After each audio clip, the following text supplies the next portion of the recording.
So I wanted to focus on the 17 seconds that we go into for a specific energy.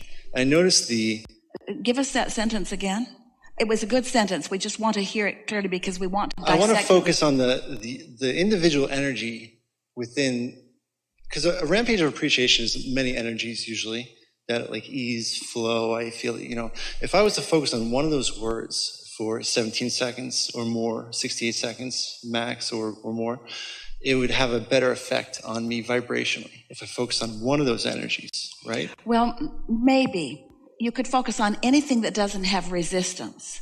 The point of 17 seconds, let's talk about that. We've been saying to you that when you focus upon something for as little a period of time as 17 seconds, without contradicting it, it will exponentially grow. So let's say it's 17 seconds of something you're worried about. That worry will get bigger after 17 seconds. Let's say it's something that you are looking forward to. That good feeling thought will get bigger after 17 seconds. There's not a lot of power in that little pop that happens at 17 seconds. So if you hold it for another 17 and another, till you get a little more than a minute, now there's enough momentum that you've allowed. You just might, it depends upon what's going on with you, receive a 17 seconds again and again and again until you've crossed the 68-second mark is enough that you could connect with a thought that your inner being is thinking about the same thing.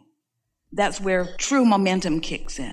So what is it you're trying to get out of the 17-second conversation? So I notice when I do my list of appreciation, I go through a list and I just do each item that I appreciate. But I'm not specifically necessarily spending 17 seconds on each item. But the thing is, those things that you already easily appreciate, there's already a lot of momentum on them. So we can't even have the conversation about 17 seconds because there's way more momentum about something that you easily appreciate. That's exponentially so much bigger. The only reason that we talk about 17 seconds at all is because we are wanting to clarify that you live in an attractive universe and that when you focus, you attract. And that the attraction comes in these little clusters or envelopes of energy, so to speak. There's something about understanding how it works that makes you more likely to pay attention to how you're feeling. That's really the only point of the 17-second discussion. A lot of people were carrying timers or stopwatches or different things around, and they were trying to focus upon something to allow the momentum to go. And the whole conversation was only about helping you to understand that if you get headed towards something unwanted, it will get bigger. And if you get headed towards something wanted, it will get bigger. And it is better to do it in general terms than in specifics. So let us just say to you, the 17-second concept is a much better general concept than it is specific concept. I can go into specifics and practice that individual vibration and then bring more of that. For example, give us an example of what you're talking about. If I said something I appreciate where I live. And I just focused on not necessarily, if I focused on where I live, the weather, the people around my surroundings, that's focusing all in that energy of where I live, right? And if I keep going on. Let us pick up on what you're getting at. So let's say you walk out of your door, and let's say that you've already prepared yourself to walk out your door. You woke up, you didn't get into any negative discussions with anyone. You didn't try to fix anything that's broken. You got up and early in your morning, while you're still in the non-resistant mode, you went out to take a walk. And let's say you stepped out into really good feeling air and you acknowledged it. And let's say that you had an emotional response to that good feeling air. So you didn't necessarily think, oh, this is good feeling air. You just had exposure to experience that felt good to you, with felt being the operative word here. So now you're having a feeling experience. You are translating this moment through your physical senses, and what you find is pleasurable. So now, this is what you're reaching for, and this is what we really want you to hear. Without you then saying, oh, I now have to parlay this good feeling into gooder. So I'm going to say, ooh, that's a pretty house. Ooh, that's a pretty bird. Ooh, that's a pretty... I'm going to deliberately focus on, you don't have to do anything because you're already in that mode of attraction. And now this will match your feeling, and that will match your feeling, and that will match your feeling. In other words, the universe will deliver to you experiences that match the vibration of your being that you are translating through feeling. You don't have to make it a thinking process. So let's say that happens. It just feels gooder and gooder and gooder.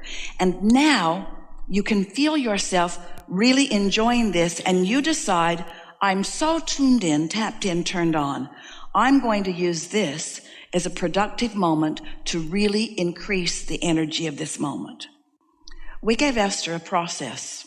Interesting that you're talking like this. Just recently, she's been doing it for a couple of weeks, where she takes a notebook and at the top of a page, she writes, the words on this page are for the purpose of enhancing the momentum on the subject of whatever it is. But she's doing it only from this state of being that you are describing, because when you feel like that and your intention is to keep the vibration going, to focus with the specific intention of not only keeping that vibration going or allowing it to stay going, but to focus it in the direction of things that matter to you, now you can make some vibrational headways on a lot of subjects. That's really a productive way to be a deliberate creator. But feel the difference between that and having a problem and sitting down with the problem in your belly and saying, these words on this page are being written to improve the vibration of, because you know what? Every word you write, no matter how positive it appears to be, will not improve the vibration. It will accentuate where you're sitting. This is leading edge. You followed it though, didn't you? Did you? Yes.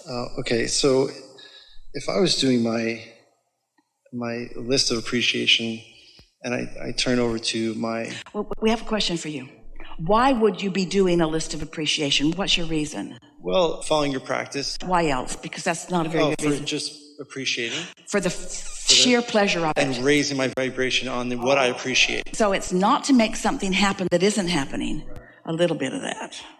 Well, of course, I have a huge wish list. Yeah. But it's not to make something happen that isn't happening, because that will backfire. It's for the sheer pleasure of keeping this going. Yeah. Yeah, it's really about appreciating what I have. And then from that point, going over to where I put a word in the center and I do the circle process around my word. I forgot what it's called. It's your process. Focus wheel, thank you. When I do my focus wheel, I go from my list of appreciation right to my focus wheel. And then, like for instance, I have a focus wheel on money. So around my focus wheel, I do each of my sentences. Now I started noticing, if I was to go fast through my sentences, like I can't wait, or I so appreciate if, or when I've actually come to a conclusion, it feels better if I say, I can finally pay off my debt. And I sit there with that feeling. So I want to ask you, if I sat there with each one of my sentences and focused, I can finally pay off all my debt for 68 seconds, is that more powerful than going through all of my lists of questions or all of my lists of I can finally, if I just do it with individual ones? The thing that we're wanting you to hear that we have added to the conversation recently. So just listen to this, and we're going to come back to everything that you're asking about, but this is so right where this discussion is. And your questions point out the improvement in the discussion over what it was when we were encouraging those processes. Those processes certainly were beneficial. This process is more, and we'll tell you why. So you get it, that you've been living life and that your vortex is full of things that are potential to be manifested, that exist in a vibrational reality that haven't manifested yet, so you're not yet seeing, hearing, smelling, tasting, touching. They're like the seed in the ground that has yet to sprout and give you benefit. But it exists because it is a seed and it does hold promise. So this vibrational reality exists. and its full manifestation is dependent upon your ability to realize it. There's nothing real in the world outside of your realization of it. You make it real.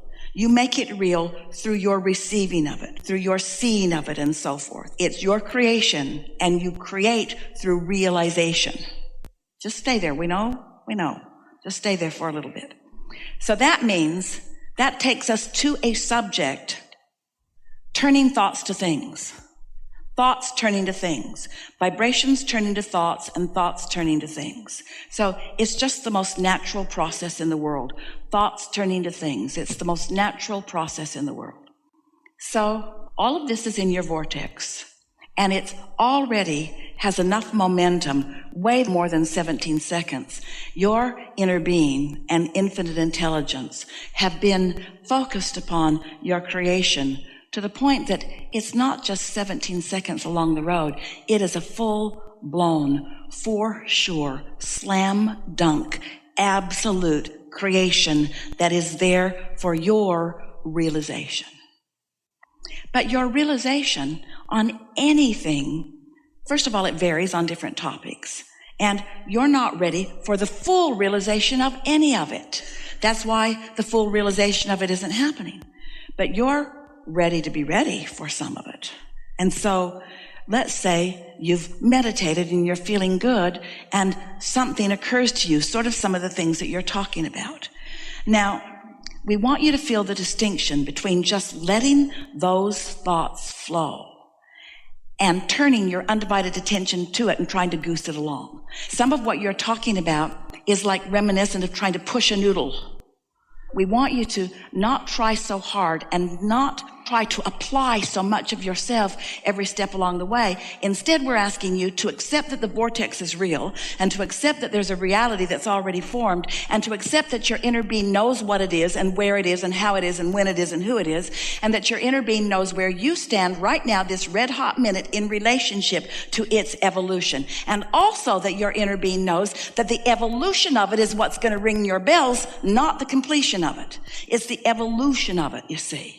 So we're asking you to be ready for the receiving, not so thoughtful about pushing it forward. Can you feel that distinction? So not necessarily, just keep playing, basically doing what I'm doing. Keep having fun playing, with it. having fun. And realize that a lot of what you're talking about, we really want you to hear this most of all. A lot of what you're asking of us right here and now, you've been receiving these impulses. That's why you wrote it down and you want to ask about it. Your inner being has been feeding some of this to you too. Let's let this part of the discussion, just for a moment, be about the all-important distinction between you receiving a thought and you thinking a thought. Can you go there for a minute? The distinction between you receiving a thought and you thinking a thought. Now, think about step 1, step 2, step 3. Step 1 is you're thinking the thought. I don't like this, and I don't like this, and I like this better, and I wish I had that. You're thinking those thoughts. Step 1 is you thinking. It's you sifting and sorting and defining and deciding. You're thinking, you're thinking, you're thinking. Step 2 is you're not thinking. Inner being received it, knows it, holds complete knowledge about it. And step 3 is you're not thinking. Step 3 is you're receiving. Step 3 is you're chilled, you're trusting. You have general things you know about law of attraction. You know about your vortex. You know about your guidance system. In other words, you could think those thoughts, but don't. You're just going to come from a quieted mind.